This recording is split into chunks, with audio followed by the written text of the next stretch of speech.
We've got manufacturing PMI coming in today. Many Feds on deck this week. Cleanspark's got big news coming out today. We're going to also talk about some major economic indicators at the end of the video. So let's get right into that. So initially, we're going to talk about PMI here. So we had PMI come in. They don't have the numbers up, but let's look at the forecast of 48.8. Previous was 48.8. How did it come in? That's not it.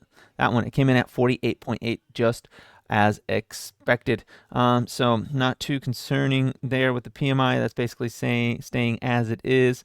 It's saying this fifth consecutive month of deteriorating business conditions in manufacturing sector, but at a slower rate than previous months. So that's not so bad.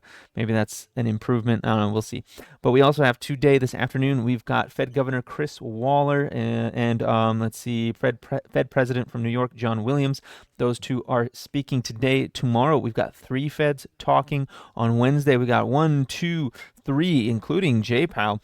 On Wednesday, on Thursday, we got another one talking. On Friday, they've got 1, 2, 3 more Feds talking. Lots of Feds on deck this week. Be prepared for shenanigans this week. They are bringing out their third tool, their third lever here. They've got manipulating the interest rates, manipulating the money supply, and their third lever now is the microphone. They use that as kind of a club often to beat the market down.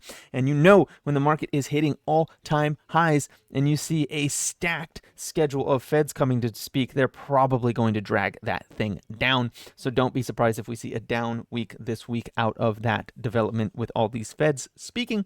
They're probably trying to keep a lid on this market from going into absolute blow-off top territory. All right, let's talk about Cleanspark.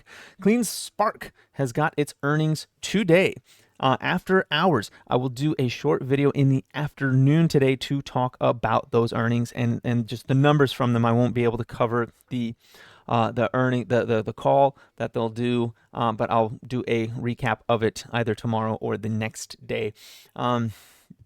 But I will come in with the numbers this afternoon if I have time. I should be able to. I'm pretty confident I'll have time to do it. Anyways, Cleanspark earnings today. This is going to have a big impact. Now, it is going up 6% on the day today, much more than the other miners right now, okay? And that is exciting because we're leading into earnings with strength. But so this is where we get interesting here. So something that is pretty common is they sell the news event. So if the earnings isn't absolutely stellar and the call isn't absolutely stellar, we could see this thing sell off and come back down, maybe even to like the $13 range, which for me is exciting because I'm watching Cleanspark. CLSKW. I want to see this thing go back under $1. Under $1. I'm very interested in CLSKW here again to load up the remaining section of my bag that I want to fill right now. So I've got about 2/3 of my bag of CLSKW. I'm looking for my entry to get the last 33-ish% of my bag for CLSKW, and I'm not doing it over $1. It's got to come under $1 for me to do it. So right now, if we go to CLSKW and we're going to look at this. All right, so CLSKW. All right, daily, 5-day. If I want to see it come under the 5-day, if it comes under the 5-day, we're going to test down here around 90 cents. Okay. That is our first level of support. We lose that, we come all the way down to about high 60s, low 70s. That is where I'm likely to load up now, is at the 70s. I don't think that we may get that back down to that 38-cent level that I wanted to see before. Let's bring on this. Yeah, these are the levels, right?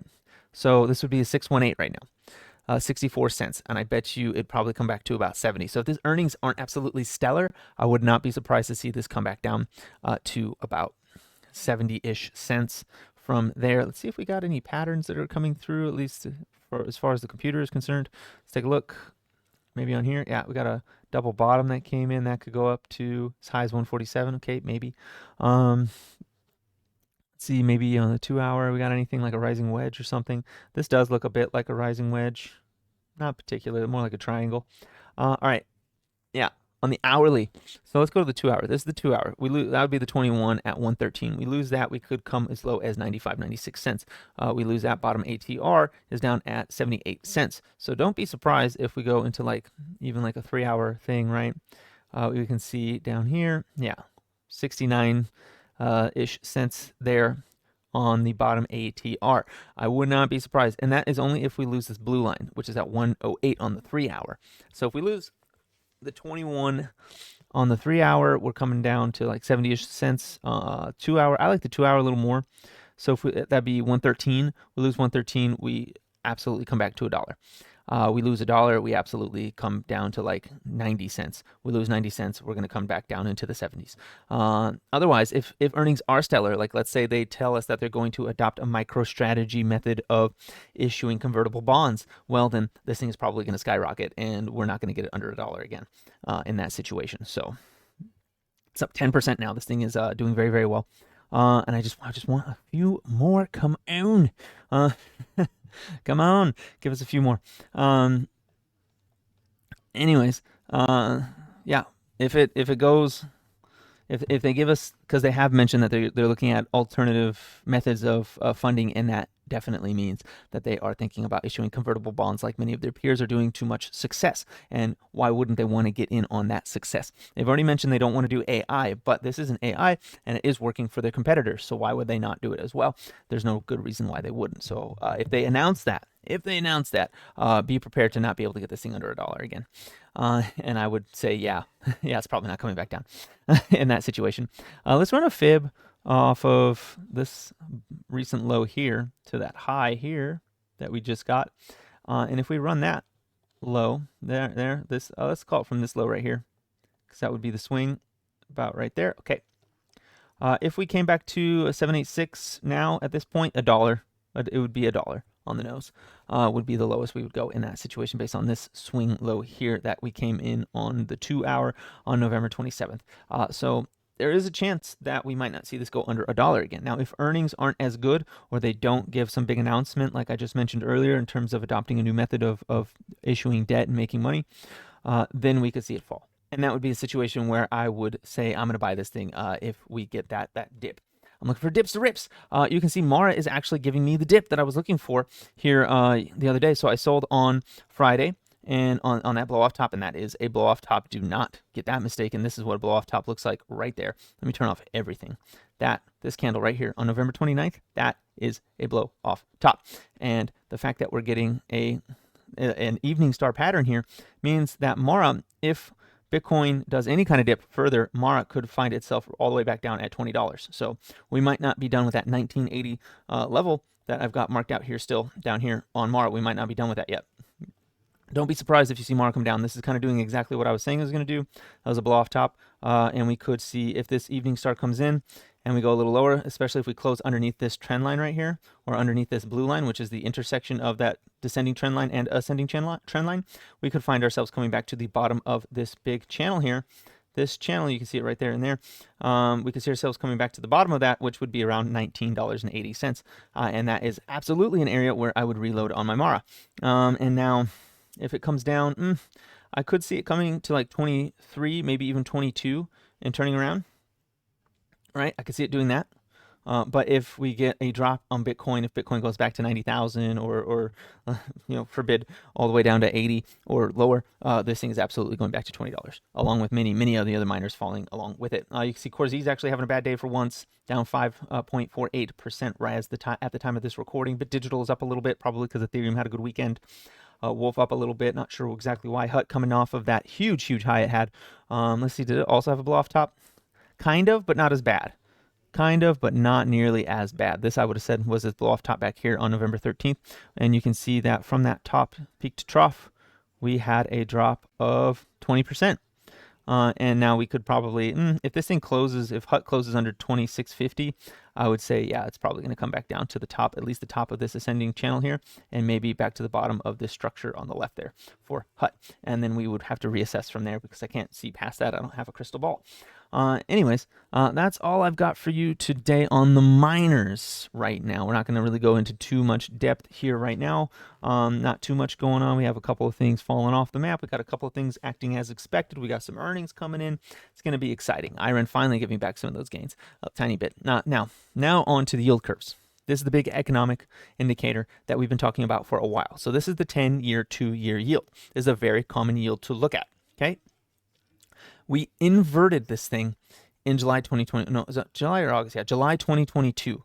So we're talking a real long time ago. This thing uninverted. And it did not reinvert until, honestly, for real, until September.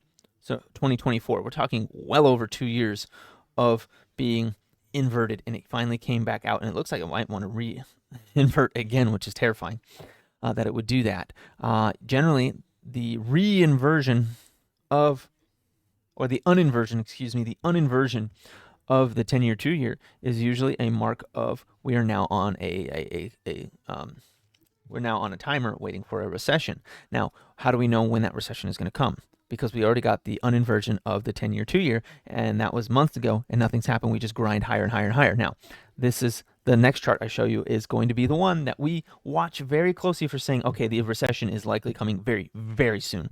Because the 10-year, 2-year, it could uninvert and spend months, even a year, up to a year or so before it will hit you hard with a recession. But this one, the 10-year, 3-month, this is the one you watch to fine-tune that sucker.